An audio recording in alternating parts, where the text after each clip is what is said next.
Bonjour. Aujourd'hui, on est hyper content de vous présenter notre premier épisode de notre nouvelle série de vidéos. Et oui, on ne pourra pas tout vous montrer dans un seul épisode, alors on a préféré découper notre travail.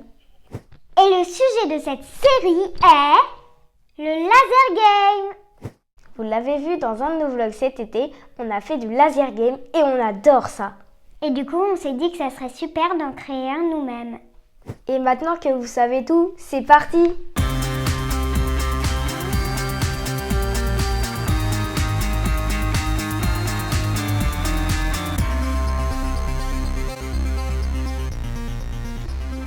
Et pour commencer, il faut faire des recherches pour savoir comment fonctionne un laser game.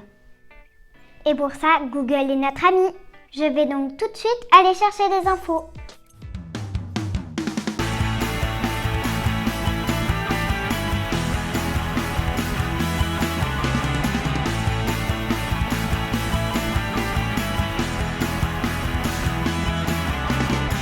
A few minutes later.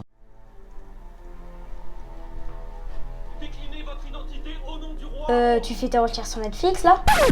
Oh, ça va, je faisais juste une petite pause. Bon, ok, en vrai, c'est papa qui a fait les recherches. Et première chose à savoir, mais ça peut paraître bizarre, dans un laser game, on n'utilise pas de laser. Ça serait en effet trop dangereux. À la place, on préfère utiliser des infrarouges. Comme dans certaines télécommandes. Ça tombe bien, on a plein de LED infrarouges dans nos kits Arduino. Tada! Et avec l'infrarouge, ça sera hyper simple de véhiculer des informations. Comme par exemple l'identité de celui qui nous a tiré dessus. Mais avec de l'infrarouge, il y a deux problèmes. Le premier problème, c'est que le rayon du signal infrarouge est trop large. Et pour nos pistolets, on a besoin d'un point d'impact très précis. Autre problème, la distance. La LED ne permet pas de tirer assez loin. Après quelques recherches, la solution, ça serait ça. Ça, c'est une lentille convergente. La forme de cette lentille permet de dévier le signal. Placée à une bonne distance de la LED, la lentille va réduire le rayon du signal. Mais pour vous expliquer ça, on va vous le montrer avec une LED rouge. Sans la lentille, on voit que la LED éclaire tout le mur. Pour utiliser la lentille, on a imprimé plusieurs pièces en 3D. On positionne la lentille au bout du canot.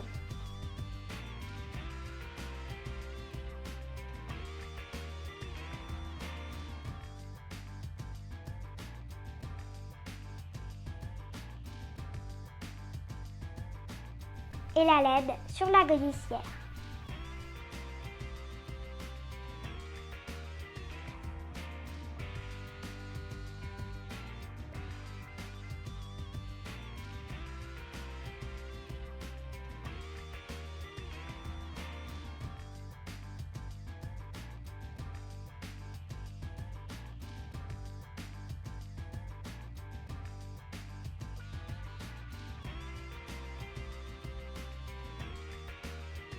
Il ne reste plus qu'à pousser la LED tout doucement vers la lentille jusqu'à obtenir un point net.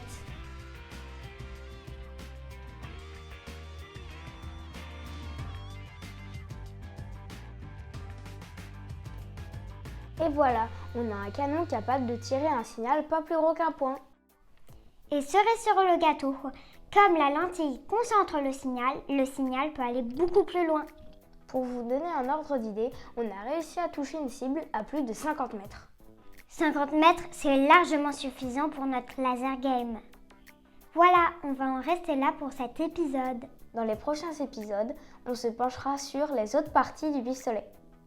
Pour ne pas louper nos prochaines vidéos, pensez à vous abonner. Et surtout, laissez-nous des likes, ça nous fera très plaisir. Allez, à bientôt.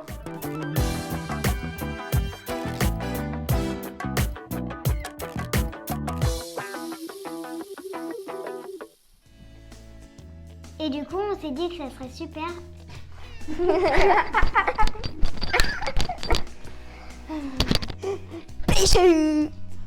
Ok.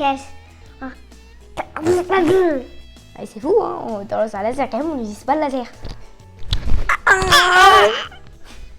Ça tombe bien, on a plein de LED infrarouges dans La solution, ça serait ça. Je la refais. Là, ça a une bonne distance.